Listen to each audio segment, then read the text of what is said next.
Praise the lord. ప్రభునందు పరిశుద్ధులారా, మీ అందరినీ ఈరోజు కూడా మళ్ళా కలుసుకోవడం చాలా సంతోషం అండి. మరొకసారి నాకు ప్రభు ఏర్పాటు చేసి ఇచ్చిన ఈ కృపావార్త ఛానల్కి మిమ్మల్ని హృదయపూర్వకంగా ఆహ్వానిస్తున్నానండి. రండి, దేవుని యొక్క వాక్యము ధ్యానం చేసుకుందాం. సామెతల గ్రంథంలో 10వ సామెత 4వ వచనం. బద్ధకముగా పనిచేయువాడు దరిద్రుడగును, శ్రద్ధ గలవాడు ఐశ్వర్యవంతుడు అగును. దేవుని యొక్క వాక్యం ఏం చెప్తుందంటే, బద్ధకముగా పనిచేసేవాడు దరిద్రుడైపోతాడంట, శ్రద్ధ గలవాడు ఐశ్వర్యవంతుడు అవుతాడంట. అది ఎప్పుడు కూడా అశ్రద్ధ పనికిరాదు మనుషులకి. ఒకటి గుర్తుపెట్టుకోండి, వాయిదా వేసే తత్వం మీలో ఎవరికైనా ఉందేమో నాకు తెలియదు. ఉంటే మాత్రం ఉండొద్దండి, ఉండొద్దు. ఏనాటి కీడు ఆనాటికే చాలును అన్నాడు ప్రభు. రేపటిని గురించి చింతించొద్దు అన్నారు ప్రభు. రేపు తాను సంగతులు అదే చూసుకుంటుంది అని మత్తయి సువార్తలో ప్రభు చెప్పారు. కాబట్టి రేపు అనే దానిని ఎప్పుడు కూడా మీరు అంగీకరించొద్దండి. నేడైనను రేపైనను ఒకనొక పట్టణమునకు వెళ్ళి వ్యాపారం చేసి లాభం సంపాదించుకొనుము అని చెప్పుకొని వారులారా, మీ జీవము ఏపాటిది, రేపు ఏమి సంభవించునో మీకేమి తెలియను అని యాకోబు గ్రంథంలో మనం చదువుతాం కదా. రేపేం చదువుతో తెలియదు, ఈ రోజే మీది, ఇప్పుడే మీది. ఇది ఎప్పుడు కూడా ఉపయోగించుకోండి. అలాగ ఉపయోగించుకున్నప్పుడు అశ్రద్ధ రాదు. అందుకనే శ్రద్ధ గలవాడు ఐశ్వర్యవంతుడు అవుతాడు. ఎప్పుడు కూడా ఎప్పుడు విత్తనాలు వేయాలి, ఎప్పుడు నీరు పెట్టాలి, రేపు అన్న మాట లేకుండా ఏ నాటి పని ఆనాటే ఎవడైతే చేస్తాడో వాడి పంట బాగా ఉంటుంది. కానీ సోమరి వాని పంట బాగుండదని వాక్యంలో అనేక సార్లు చదువుతాం. చూడండి, ఉదాహరణకి కొంత వాక్య భాగాన్ని సామెతల గ్రంథము 6వ సామెత 6వ వచనము చదువుతున్నారండి. సోమరి చీముల యొద్దకు వెళ్ళుము, వాటి నడతలను కనిపెట్టి జ్ఞానము తెచ్చుకొనుము. వాటికి న్యాయాధిపతి లేకున్నను, పై విచారణకర్త లేకున్నను, అధిపతి లేకున్నను, అవి వేసవి కాలమందు ఆహారము సిద్ధపరచుకొను, కోతకాలమందు ధాన్యము కూర్చుకొనును. సోమరి, ఎందాక నీవు పండుకొందువు, ఎప్పుడు నిద్ర లేచిదవు, ఇంకొంచెము నిద్రించదని, కొంచెము కొరికెదనని, కొంచెం సేపు చేతులు ముడుచుకొని పరుండదనని నువ్వు అనుకుందు. అయితే దోపిడిగాడు వచ్చినట్లు దరిద్రము నీ యొద్దకు వచ్చును, ఆయుధదారుడు వచ్చినట్లు లేమి నీ యొద్దకు వచ్చును అని దేవుని యొక్క వాక్యం చెప్తుంది. సోమరితనం వద్దండి. శ్రద్ధ కలిగితేనే నువ్వు ఉద్యోగం చేస్తున్నావో, వ్యాపారం చేస్తున్నావో, వ్యవసాయం చేస్తున్నావో, ఎక్కడైనా పని చేస్తున్నావో నాకు తెలియదు. ఏ విషయంలో కూడా రేపు అనే మాటని నీ యొక్క మనసులో పెట్టుకోవద్దు. రేపు అన్నది నీకు గ్యారంటీ లేనిది, ఈ రోజు అన్నదే గ్యారంటీ. నిన్న కూడా గడిచిపోయింది, అది నీ చేతిలో లేదు. ఏదైనా ఉంది అని అంటే ఇప్పుడు నువ్వు చేస్తున్నదే నీది. ఇంకా తర్వాత కూడా ఏమవుతుందో తెలియదు. కాబట్టి వాయిదా వేయొద్దు, ఎప్పుడు పని అప్పుడే చెయ్యి. ఇప్పుడు ఎవరికి ఏది అప్పగించాలో అప్పగించు. చివరికి కొంతమంది ప్రార్థనలు వాయిదా వేస్తాను, తర్వాత చేస్తాను, మధ్యాహ్నం చేస్తాను, రాత్రి చేస్తాను, వాయిదా. ఆ రోజు ప్రార్థన మళ్ళా రాదు నీకు. మళ్ళా రేపు ప్రార్థన అంటే అది రేపటి ప్రార్థనే, ఇవాళ ప్రార్థన కాదు. దేవుడిచ్చిన సమయాన్ని నువ్వు నిర్లక్ష్యం చేశావు. అయితే దేవుడు వాక్యం ఏంటంటే, వాయిదా వేసే గుణం నీకు ఉండకూడదు. ఎప్పుడు పని అప్పుడే చేసేయాలి. ఆలస్యం అమృతం విషం అన్నారు లోకంలో. అమృతం కూడా ఆలస్యం అయితే విషం అయిపోతుందంట, అంతే కదా. అమృతం అంటే ఇప్పుడు ఉదాహరణకి పాలండి, పాలు ఆలస్యం అయితే ఏమవుతుంది, ఇరిగిపోద్ది, విషం అయిపోతుంది. పెరుగు ఆలస్యం అయితే ఏమవుతుంది, పులిసిపోతుంది. ఎప్పుడు పని అప్పుడు వాటిని ఉపయోగించుకుంటే, ఏది ఆలస్యం చేసినా సరే అంతే. నీ పెళ్లి ఆలస్యం చేసుకున్నావు అనుకో, సంబంధాలు దొరకవు. బెండకాయ ముదిరిన, బ్రహ్మచారి ముదిరిన పనికిరా. ఎప్పుడు చేయాల్సిన పని అప్పుడే చేయాలి. ఒకవేళ రేపు అని మాట నీ దగ్గర ఉంటే దేవుడు నీతోనే మాట్లాడుతున్నాడు. రేపు అన్నది మనకి తెలీదు, లేదు కూడా. ఏ నాటి కీడు ప్రభు ఆనాటికే చాలును. అందుకని దేవుని యొక్క వాక్యం ఏం చెప్తుందంటే, ఇర్మియా గ్రంథం 48:10లో అశ్రద్ధగా పనిచేసేవాడు శాపగ్రస్తుడు అంటండి. శాపం. సోమరితనం మంచిది కాదు. సోమరితనము చాలా చెడ్డది. ఇదిగో ఇదిగో ఇదిగో అని వాయిదాలు వేయడం చాలా చెడ్డది. ఆ వాయిదా వేసే పద్ధతి ఒకవేళ నీలో ఉంటే దేవుడు నీతో మాట్లాడుతున్న మాట ఏంటో తెలుసా? ఇక నుండి అలాగొద్దు. శ్రద్ధ కలిగి పనిచేయి. శ్రద్ధ గలవాడు ఐశ్వర్యవంతుడు అవుతాడంటండి. చూడండి, సామెతలు 13:4 ఒక మాట, సోమరి ఆశపడును గాని వాని ప్రాణంకి ఏమీ దొరకదు, శ్రద్ధ గల వారి ప్రాణము పుష్టిగా ఉండును. సోమరి ఆశపడతాడంట, అన్ని అది కావాలి, ఇది కావాలి, అది సంపాదించుకోవాలి, ఇంట్లోని బీరువా కొనాలి, ఇంట్లో మా ఆవిడకి మంచి పట్టు చీర కొనాలి, నెక్లెస్ కొనాలి, మా పిల్లల్ని పెద్ద స్కూల్లో చదివించాలి, కార్లో తిరగాలి, ఎన్నో ఉంటాయి ఆశలు. ఎందుకుండో నాకు కూడా ఉన్నాయి. అయితే దేవుడు నాకు అవన్నీ తీరుస్తున్నారు. కారణం, శ్రద్ధ కల వారిని దీవిస్తానన్నారు ప్రభు. రేపటికి వాయిదా వేసే అలవాటు వద్దన్నారు ప్రభు. అయితే అక్కడ సోమరికి వెట్టి పనులు అప్పగిస్తారంటండి. ఏమండి, ఆ సోమరి ఆశపడును గాని వాని ప్రాణంకి ఏమీ దొరకదు, శ్రద్ధ గాలి వారి ప్రాణము పుష్టిగా ఉంటుందంటండి. అలాగనే సామెత 12:24 శ్రద్ధగా పనిచేయవారు ఏలుబడి చేయదు, సోమరులు వెట్టి పనులు చేయవలసి వచ్చును. ఎప్పుడైనా చూడండి, అందరూ ఉద్యోగానికి వెళ్ళిపోతారు, అందరికి పనికి వెళ్ళిపోతారు, అందరూ వ్యాపారానికి వెళ్ళిపోతారు, అందరూ పొలానికి వెళ్ళిపోతారు, ఎవరి పనికి వాళ్ళు సర్దుకుంటారు. కానీ కొంతమంది యవనస్తులు ఇళ్ల దగ్గర ఉంటారు. వాళ్ళని ఆ ఆంటీ పిలుస్తుంది, నాన్న ఇల్లు ఎక్కడికి వెళ్ళి చిన్న కరివేపాకు తీసుకురావా అంటది. ఇంకొకటి అంటాడు, అయ్యా అటే వెళ్తున్నావు కదా, కొద్దిగా ఈ పని చేసి పెట్టవా, ఈ ఫోన్కి మరి రీఛార్జ్ చేసి పెట్టవా, లేకపోతే అది చేసి పెట్టవా, ఇది చేసి. ఇవి కుక్క చాకరీలు అనమాట. కుక్కకి ఎందుకు అని అంటున్నానంటే, పావల సంపాదన ఉండదు, ఒక నిమిషం తీరిక ఉండదంటండి. కుక్కకి ఎప్పుడు తిరుగుతూనే ఉంటుందంట. సోమరిగా ఇంటి దగ్గర ఉండేవాళ్ళని ప్రతి ఒక్కరూ ఉపయోగించుకుంటారు. చిన్నపిల్లడు మొదలుకొని వృద్ధుడి వరకు అందరూ పనులు చెప్తారు వాళ్ళకి. అదే నీ సొంత పని నువ్వు చేసుకున్నావు అంటే ఎవడు నీకు పని చెప్పడు. నీ పనిని చూసి ముందు భయపడతారు. పని చేసుకుంటున్నాడు, వాడికి మనం పని చెప్పకూడదురా అని అనుకుంటారు. శ్రద్ధ గల వాడి ప్రాణం పుష్టిగా ఉంటుంది, చేతి నిండా డబ్బులు ఉంటాయి. ఎప్పుడు కూడా ఒకటి దగ్గర చేయి చాపే పని ఉండదు.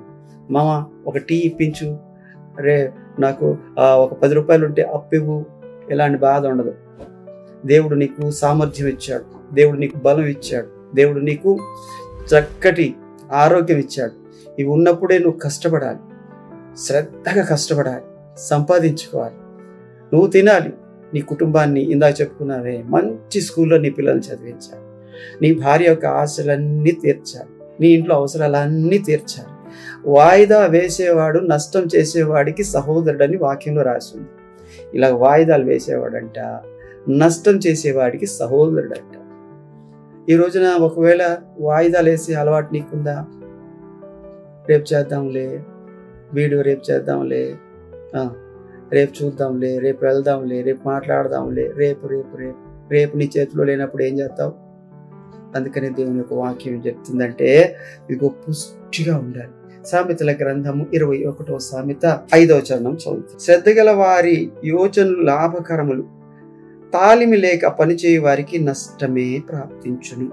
శ్రద్ధ గల వారికి ఆలోచనలు లాభం అంటండి. మనకు ముందు ఎవరైనా ఒకడు ఎదిగాడు అనుకోండి, వాళ్ళని ఎంతమంది ఇంటర్వ్యూ చేస్తారు. ఏమండి ఈ పరీక్షలోని, ఈ ఐఏఎస్ పరీక్షలోని, ఈ ఐపీఎస్ పరీక్షలోని మీరు ఇంత స్థితిలోని ఎలాగండి మీరు అని అలా అడుగుతారు. వాళ్ళు చాలా ఆలోచనలు చెప్తారు. అందుకని దేవుని యొక్క వాక్యం ఏం చెప్తుందంటే శ్రద్ధ గల వారి యోచనలు లాభకరం. వాళ్ళు చెప్పింది స్టూడెంట్లు అప్పటికే రాయడానికి సిద్ధపడుతున్న వాళ్ళు వింటారు. వాళ్ళ ఆలోచన, వాళ్ళు ఎంత శ్రద్ధగా చదివారో, రాత్రి పగలు ఎంత కష్టపడ్డారో, కళ్ళలో నిద్ర లేకుండా నిద్ర మానుకొని మరి వాళ్ళు ఎంత నలిగిపోయి పనిచేసి ఉంటారు. అలాంటి వారి యొక్క ఆలోచనలు తీసుకోవడానికి తర్వాత కాలంలోని ఈ లోకమే క్యూ కడుతుంది. తర్వాత చదువుకునేవాళ్ళు కొంతమంది బిజినెస్లోని మంచి స్థాయికి వెళ్ళిపోతారు. వాళ్ళని ఇంటర్వ్యూ చేస్తూ ఉంటారు.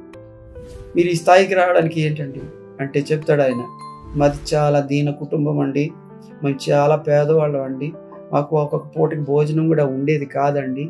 అసలు మా నాన్నగారి పరిస్థితి అవి చూస్తే నాకు చాలా మనసులో బాధ వేసిందండి. ఒకసారి మా నాన్నగారిని వాళ్ళ యజమాని ఏదో పని విషయంలోని తిడతా ఉంటే నేను అక్కడే ఉన్నానండి. నాకైతే ఏడుపు ఏడుపు ఏడుపు వచ్చింది. మా నాన్నని ఇంతగా తిడుతున్నారా? మా నాన్న మమ్మల్ని కష్టపడి సంపాదించి మమ్మల్ని పోషించడానికి ఇన్ని అవమానాలు నిందలు పడుతున్నాడా? ఆయనకి అప్పటికే బలహీనుడిగా ఉన్నాడు, ఆయనకి ఆరోగ్యం కూడా బాగలేదు, అయినా సరే ఇంత కష్టపడుతున్నాడా? లేదు లేదు లేదు, నేను నా కుటుంబానికి ఈ అవమానాల నుండి, ఈ యొక్క ఇలాంటి పరిస్థితుల నుంచి విడిపించాలి అనుకొని చాలా రోషంతో చదివానండి, శ్రద్ధగా చదివానండి. ఈ రోజున మరి ఈ యొక్క స్థాయిలో ఉన్నానండి. ఈ వ్యాపార సామ్రాజ్యాన్ని ఇలా విస్తరింప చేసుకున్నానండి అని చెప్పడం నేనే విన్నాను. శ్రద్ధగా పని చేస్తే, శ్రద్ధగా చదివితే, శ్రద్ధగా వ్యాపారం చేస్తే, శ్రద్ధగా దేవుడు నీకు ఏది అప్పగించాడు, సేవ అప్పగించాడా? సేవైనా శ్రద్ధగా ఉండాలి, సేవైనా శ్రద్ధగా చేయాలి. యేసు ప్రభు ఎంత శ్రద్ధగా చేస్తారో తెలుసా? సేవ యేసుక్రీస్తు ప్రభు ఎంత శ్రద్ధగా చేస్తారో తెలుసా? ఒక్క మనిషి కోసం ఆయన ఎన్నో కిలోమీటర్ల దూరం వెళ్ళి ప్రయాణం చేసి ఆ ఆత్మను సంపాదిస్తారు. ఒక్కడే కదా పోతే పోయాడని అనుకోరు. కానీ పాస్టర్ గారు ఇప్పుడు ఎలా ఉన్నారు అంటే, వాళ్ళు పిలిస్తేనంటండి, నాకు తెలీదు, చెప్పుకోవడం వింటున్నాను, ఎంతమంది వస్తారు మీటింగ్కి అని అడుగుతారంటండి.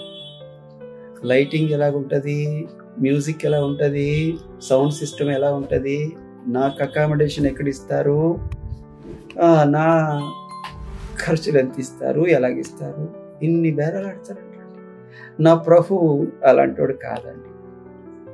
యేసుక్రీస్తు ప్రభు శ్రద్ధగా ఒక్క ఆత్మ కోసం, ఒక్క జక్కయ్య కోసం, ఒక్క సమరయ స్త్రీ కోసం, ఒక్క పాపాత్మురాలైన స్త్రీ కోసం, పాపములో పట్టబడిన స్త్రీ కోసం, ఎవరైనా ఒక్కొక్కరి కోసం చాలా శ్రద్ధగా వెతుకుతూ వెళ్ళి వాళ్ళని కాపాడాడండి, రక్షించాడండి. శ్రద్ధ కలిగిన వాడు కాబట్టి ఆయన ఐశ్వర్యవంతుడయ్యాడు.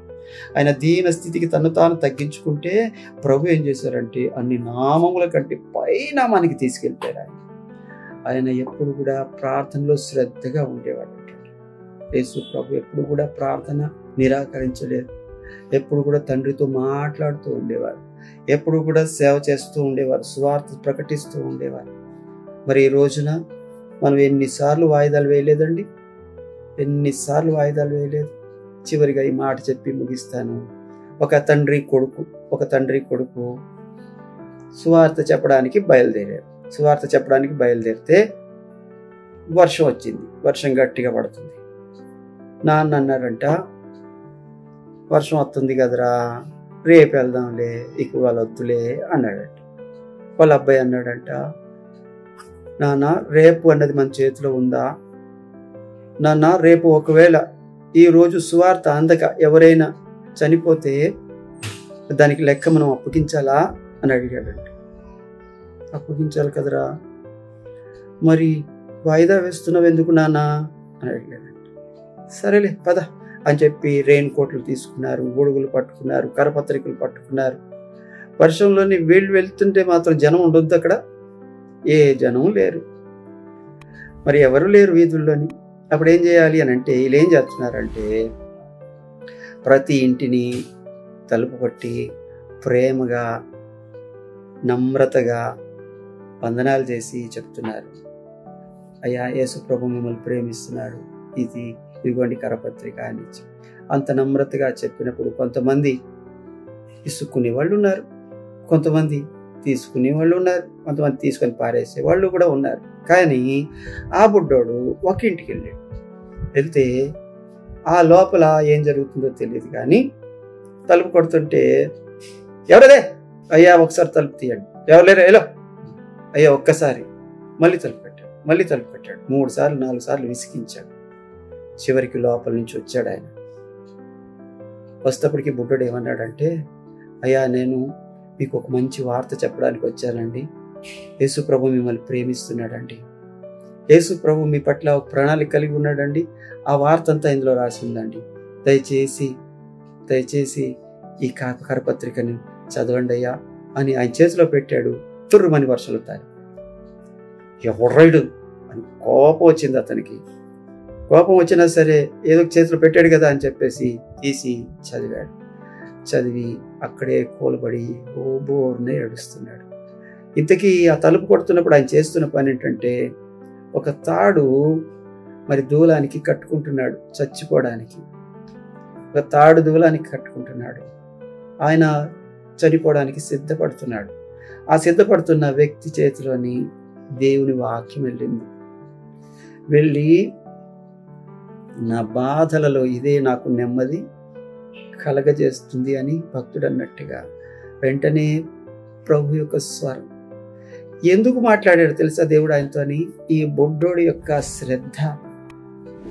రేపు వాయిదా వేసే వాళ్ళ నాన్న మాటని కూడా కాదని, వెళ్దాం రా నాన్న, సువార్త ప్రకటిద్దాం, రేపటికి ఎవరుంటారో ఎవరుండరో అని అడిగినప్పుడు సరే పదరా అని చెప్పి ఇద్దరు వెళ్ళారు. ఒక ఆత్మ ఎంత విలువైందో తెలుసండి. ఆత్మ నశించి నరకానికి వెళ్ళిపోతే. అందుకని ఎప్పుడు వాయిదా వేయొద్దు. లోక సంబంధమైన పనులు వాయిదా వేయొద్దు. ఆత్మ సంబంధమైన పనులు వాయిదా వేయొద్దు. ప్రార్థన వాయిదా వేయొద్దు. సువార్త వాయిదా వేయొద్దు. వాక్యం చదవడానికి వాయిదా వేయొద్దు. ఎప్పుడు నువ్వు అలాగా వాయిదా వేయకుండా ఉంటావో దేవుని వాక్యం చెప్తుంది, శ్రద్ధ గలవాడు ఐశ్వర్యవంతుడు. ఏ ఐశ్వర్యం అంటే ఈ లోక సంబంధమైన ఐశ్వర్యం ఎలాగ దొరుకుతుంది లేండి, దాని గురించి చెప్పుకునే పని లేదు.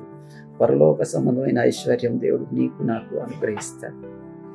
దేవుడి వాక్యం మన వెనుకలో దీవించునుగాక. Praise the lord.